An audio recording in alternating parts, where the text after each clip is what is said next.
Hello, good morning.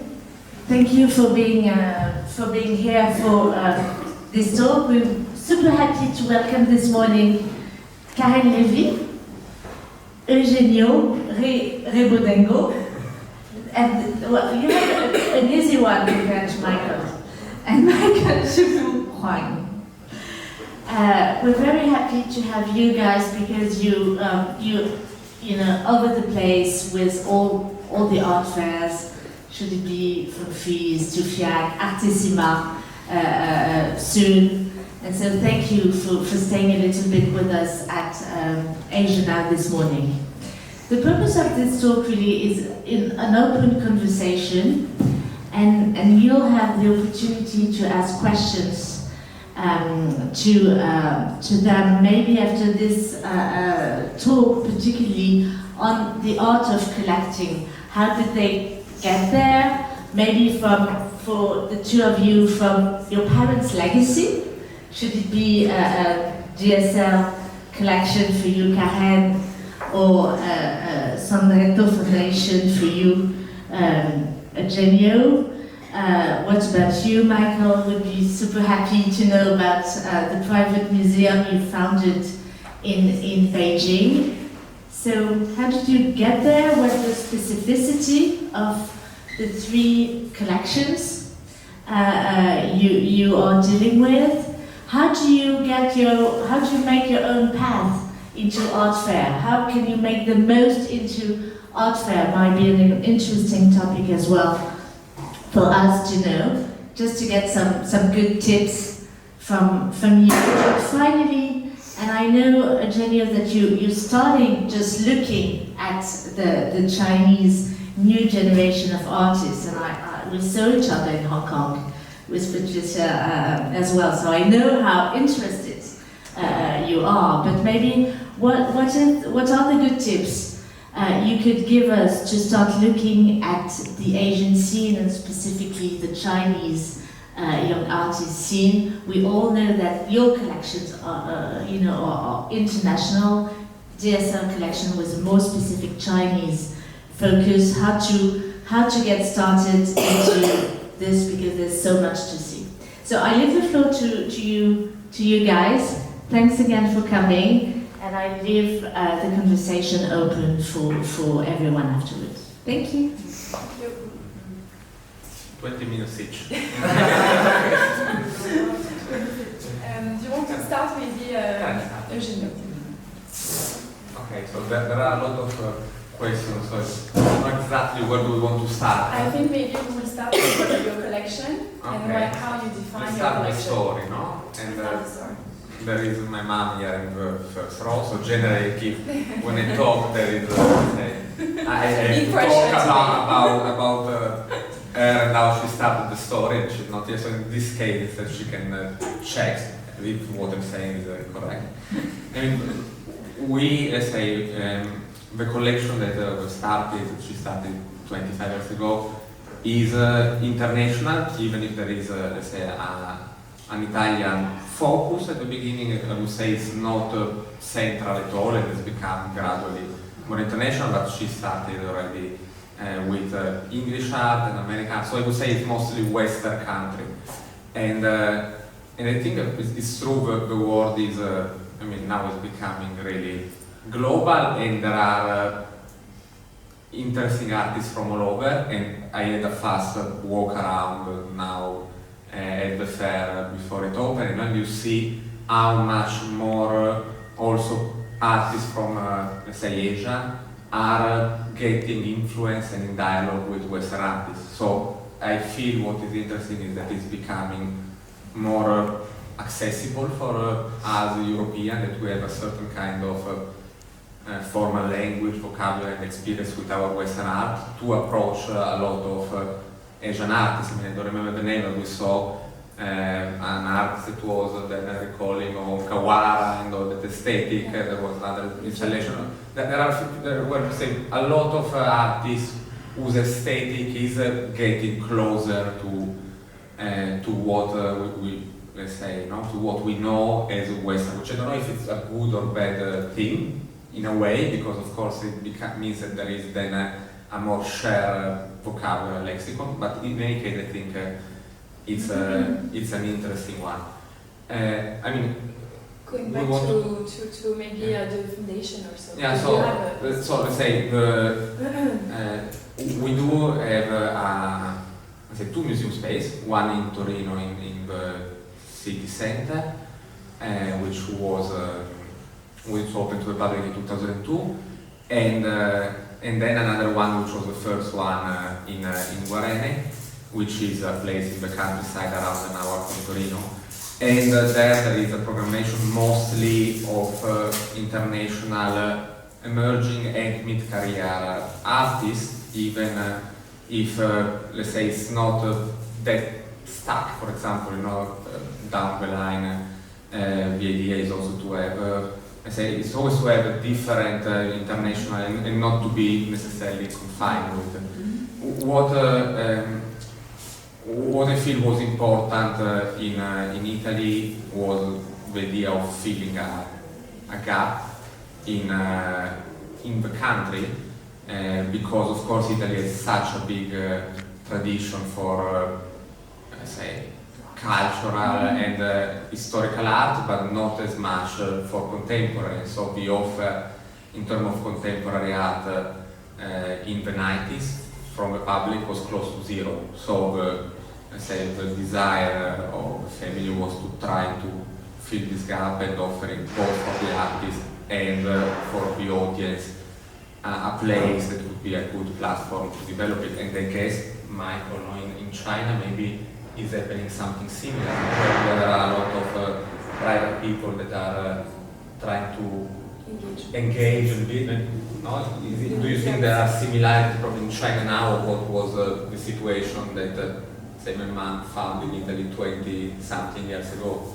Yeah, I think it's exactly repeating what has been happening in Italy.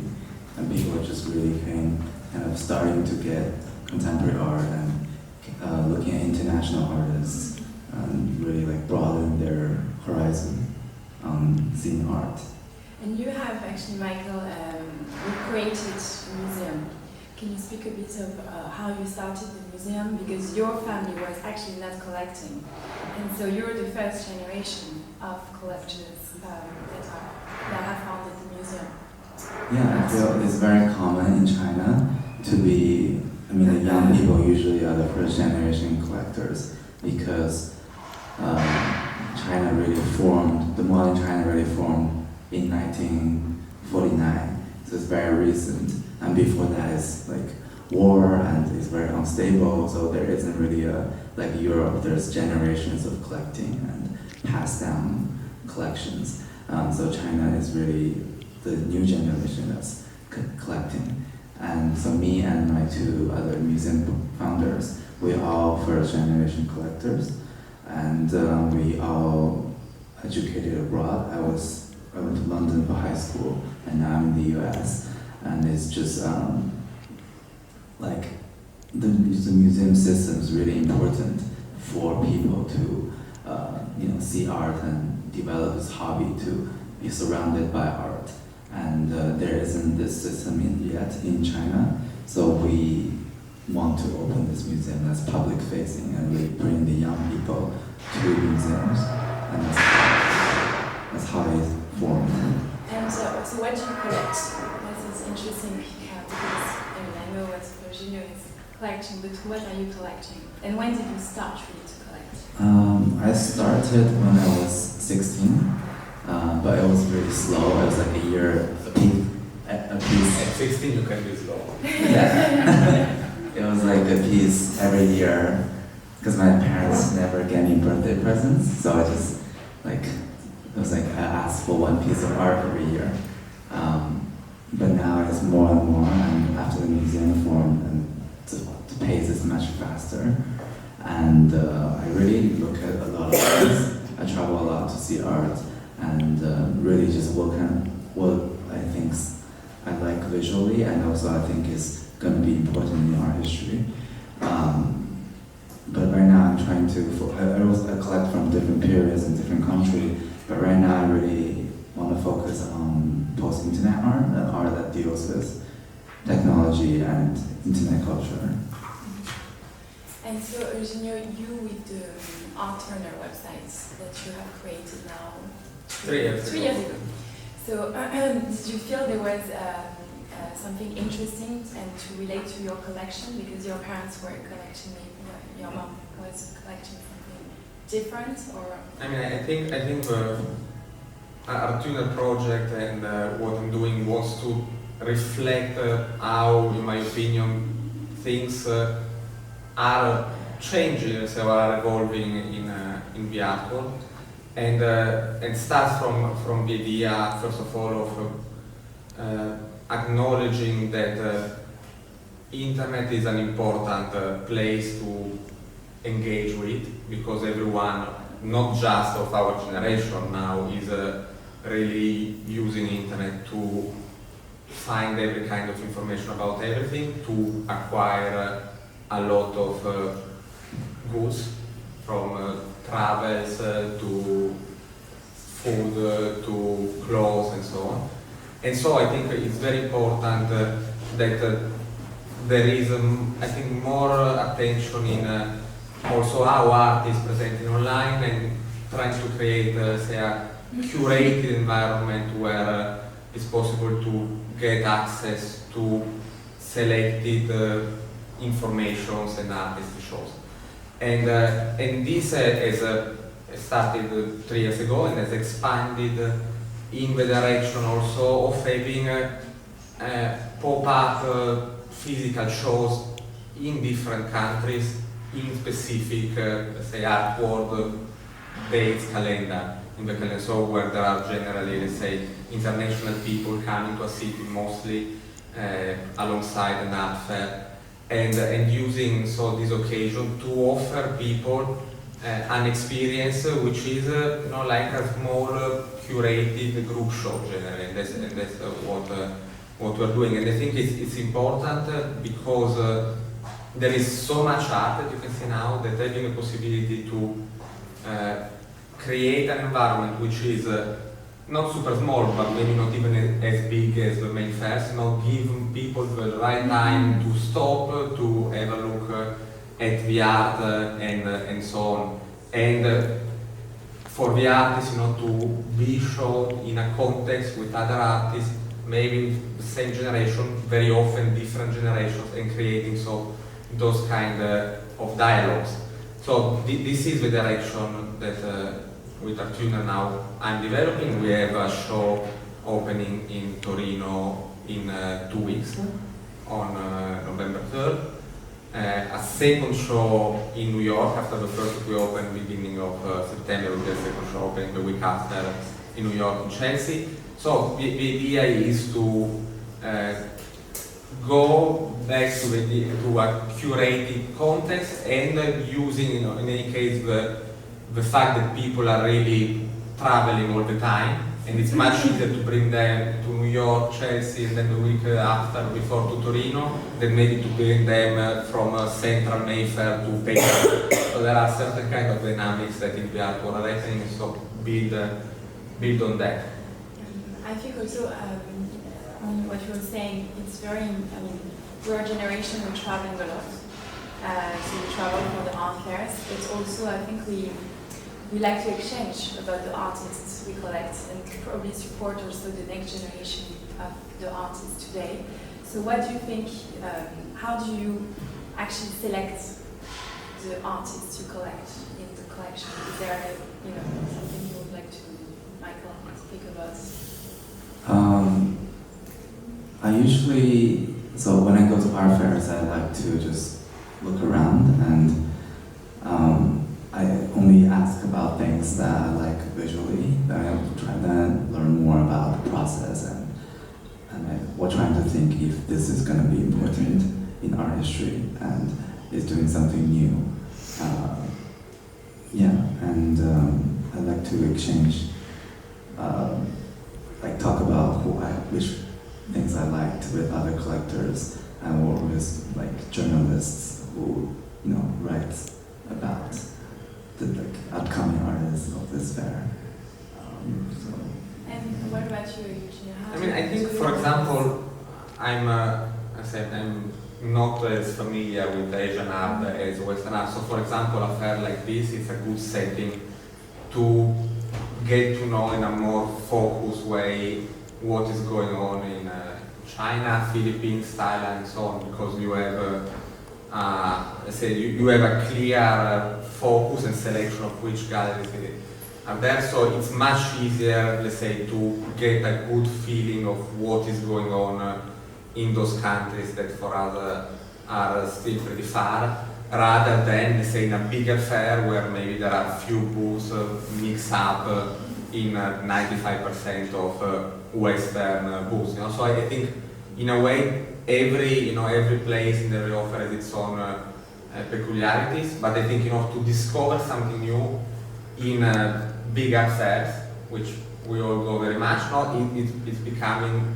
increasingly challenging, because at the end you have so much also visual stimulus all over. You walk for 200, 300 booths at the fair that it's very difficult to focus on what you don't know, and so you tend always to look at what you already know, and which is fine, because at the end is how you keep sometimes updated, mostly then via iPads, or and the different galleries show what there is in their gallery spaces or in museum shows, and that's very interesting. But in a way, to make new discoveries, or even to dig quite deep into an artist's practice, is very complicated, and so it's good, to have different kind of opportunities instead, where there is maybe a bit more time and a bit more focus in order to look at that.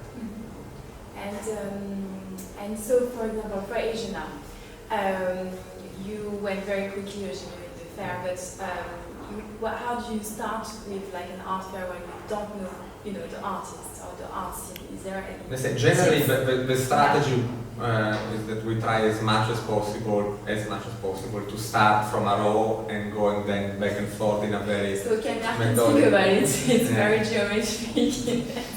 Because that's what it would be the best way to do it. The problem is that, and we said it already in another talk recently, especially on opening day, with all the people that come, art fairs are becoming also in a way social events of networking. So it's very difficult to manage to cover an art fair starting 11 in the morning and finishing 7 in the evening, because at the end you have so much social interactions that are going on that the time left to look at art is very limited. So the risk of the strategy that I always do, that we try to be methodical, is that you end up maybe missing some galleries that you really want to miss, but that you don't have the time to do it. So maybe the best way would be instead to just search for the 20 best, and then. So I mean, I don't think there is necessarily a best way. What do you think? Are you method? Well, I usually like to go to the younger section first, because I like to see artists I don't know before and see new things. Then I will just go back to I usually, before every art fair, I have a list of what artists I want to see at which gallery. So I will try to finish those first. Then I can just wander around and talk to people, and people will bring me to some booths and I think it's really important to get to dialogue with the galleries as well, to speak about the artists you're interested in, and to come back, of course, to see again the artworks. And the galleries are fantastic in Asia now, so it's I think easy to speak also with the galleries. And so when you see an artist that you like, for example, especially for maybe people in the audience today that are starting to collect, what are the advice? What you would recommend to people to do when they actually like an artist and they see at the fair? To buy right away. I think that's what they want to do. So when I ask about an artist, I usually ask about what kind of work did he or she do before. So I want to really see his career, or a whole career, and see how the artist developed, and if the style is constant. consistent.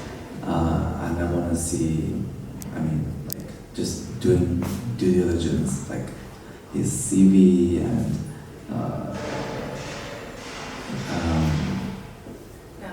yeah, pretty much.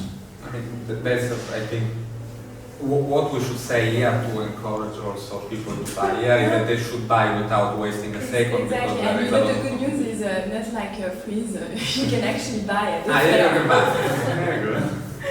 But no, I think it's important. I mean, you know, Michael, you know, when we started, for example, DSL collection with my parents, we didn't know where to start. And I think you need a starting point when you have a work that you like, you know, have an experience of you know, an artist, and follow also his career. And this, you know well through Art Turner, that is important to follow the artist to actually represent. So I think it's interesting, and it's, you know, a process that is important, is to go make your homework, I would say, on the artist. Get advice and speak, you know, also to the galleries for the artists. So yeah. So anything else you would like to add? No, I mean, I think let's say it depends also at which level you want to collect. You know, because in a way there are possible different approaches depending on how much time you have, if this is a full-time activity, because in reality it's true that the best possible way would be really, you know, to try to understand an artist's practice well enough in order to be more or less able to judge which work is very important in his production, in his own production, which are the significant pieces and so on. And so this means that the process of acquiring is generally less rush, especially of a frenzy of buying very fast and art fairs that has happened in the last 2 or 3 years. So on a, let's say, on a general level, that's the best way to proceed in order to have a collection with the most relevant pieces. In reality, in practice, it's probably much easier to, let's say, for most of the people that maybe have another job and so on, to go to an art fair that maybe is in their own city, so the work is already shipped and there in the city, and looking at what is available, maybe looking at some PDFs in local and to buy. So I understand why, in a way, art fairs are a successful model, because make for a lot of people the experience easier and faster. No? So then it depends very much what is the overall goal and ambition of a collection. And Michael, what do you think about in general of the Chinese now and art scene? I mean, it's at Asia now, so in Paris, which means that, you know, they are now more and more international. What do you feel about what's happening with, for example, also Asian art today, contemporary Asian art?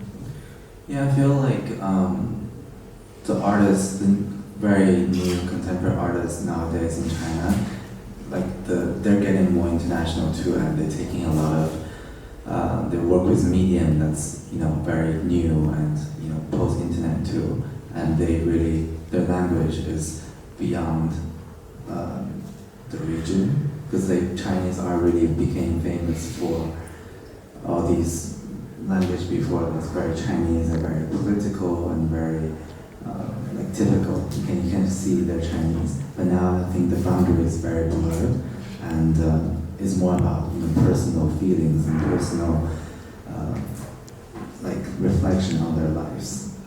So which I think is a great thing, and they can be a part of this international language, shown internationally, and yeah. I mean, I think, you know, I think that we briefly touch, I briefly talked about that before. I think that a lot of, let's say, Asian new generation of artists is definitely getting more influences, mostly I think via internet, so the possibility of seeing much more, from previous and contemporary Western artists, which, let's say, for, let's say, to me is in a way an easier way so to get to their works, because in a way we don't look necessarily at the artists based on which nationality they are, but which works they do, and so which kind of works they are developing and how much they can be in dialogue with the rest of the collection. So,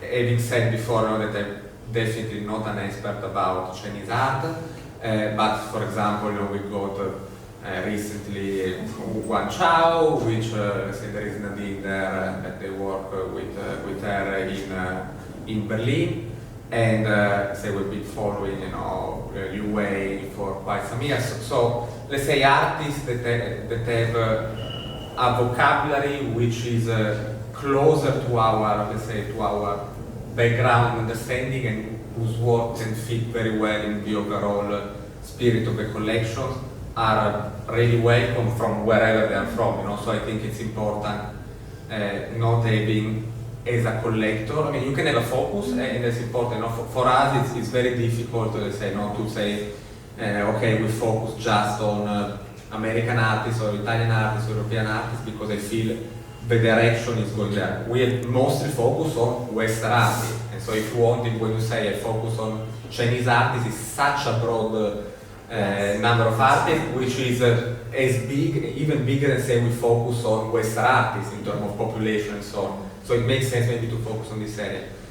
What I feel is very interesting is to look at the works, and that's all what matters wherever the artist So comes you're from. saying that maybe art owners can have maybe an artist from For sure, I mean, there is really no boundary or barrier. I think it's super interesting, and now again this kind of opportunity to see a focused presentation with Asian artists on the other end helps to really feel how the scene is in a way developing.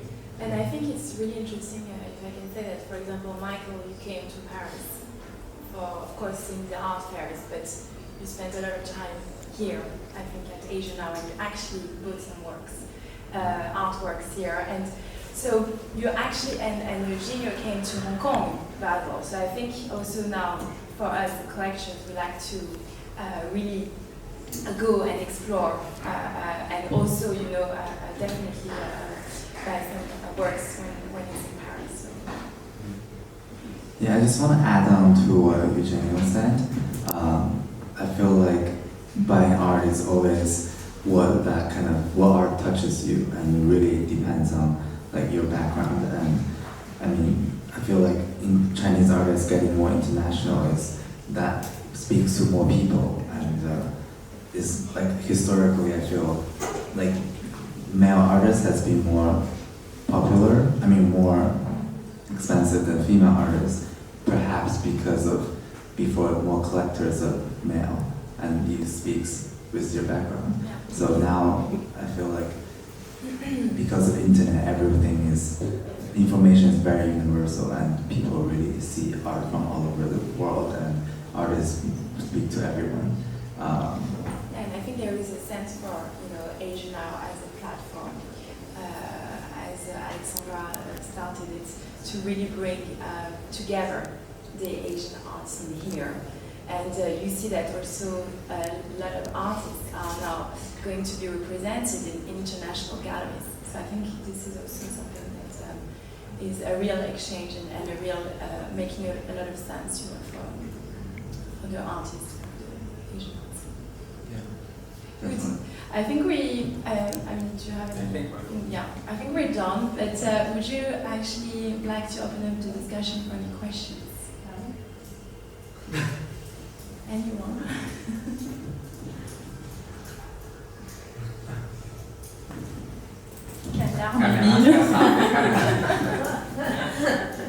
Now we're gonna force you to ask Actually, I questions. have to say that we're very lucky because we have fantastic collectors in the audience. We have Eugenio's mother, Patricia, from the foundation, and Kanya, who is also part of a group of the young collectors who is visiting the fair as Very well. young, very young. The hashtag abstract. do you have? I have something to add, maybe. Yes, maybe. In regards to Whatever we say. this is putting me on the spot. I mean, I agree with what they're saying in the front is you have to approach art fairs with an open eye. Nowadays, we're lucky enough that we can see the PDFs beforehand. We can already have an idea of what is inside the fair. So when you look at things systematically and symmetrically, you can approach it and already know where you're targeting before you walk into a fair. And it's quite important to engage with galleries. It's quite important to talk to collectors, because that's how you get insight, that's how you get information, and that's how you learn more about artists, how you learn more about, I'm also not an expert on Chinese art, but I'm learning, and by coming to these fairs, by coming to the smaller fairs, you will have a better opportunity to talk to the galleries, to talk to people, because there's less stress than when you're at the main fair. And as Eugenio says, in main fairs we tend to get inundated with people approaching us. So this is why these fairs are great, because it is a much more focused, curated, and great place to come to, because that's where you get to see these things. You're welcome. Any other questions? Maybe next time you will have a little Yeah, thank you. Before inviting you all, if not done already, or if it has been done, to video it, a tour to Asia. And this is exactly what we were aiming at. Positioning the fair, beside the main fair, which is FIAC here, into a niche positioning. Okay, and we didn't choose one scene actually. For sure, there's so many galleries in China. You will see them kind of, many of them. And the second floor is actually dedicated to China. But they're not one scene. They're 13 scenes, with 13 different territories.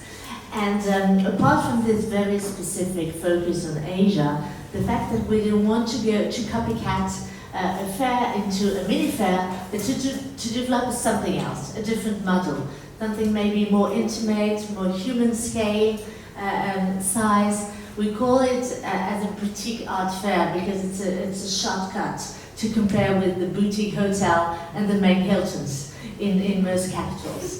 So here you have, you have maybe the feeling to feel maybe not at home, maybe at home for you, or at home for Michael, meaning is like a small museum or foundation, a big one. But it's the opportunity really to have a walk, going to one room to another, have this very cozy feeling and immediate interaction with not only the galleries, but many artists. We're very lucky to have many artists on site who actually came from Asia or who have their studios here. Manuel Ocampo, for instance, from Philippines. Gaston Damag from Philippines as well, who has a studio here. Li Wei, who's coming from China. We have many Chinese artists, Korean artists, Japanese artists as well.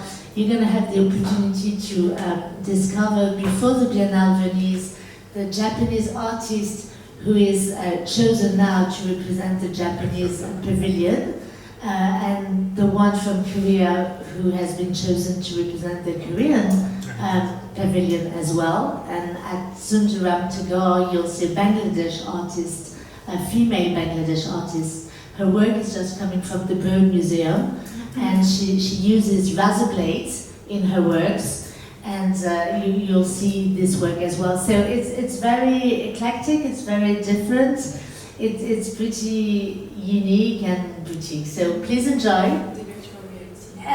Yeah, I forgot the most entertaining part of it. Do you want?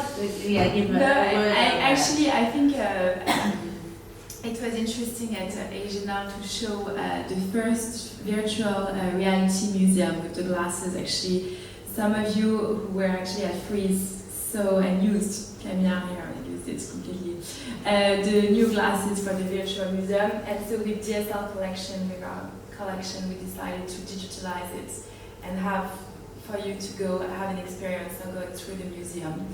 So if you want, it's on the second floor, and yes, Yeah, so let's it's go really there. sweet. Yeah. Thank you so Thank much. you. And Thank you. yes.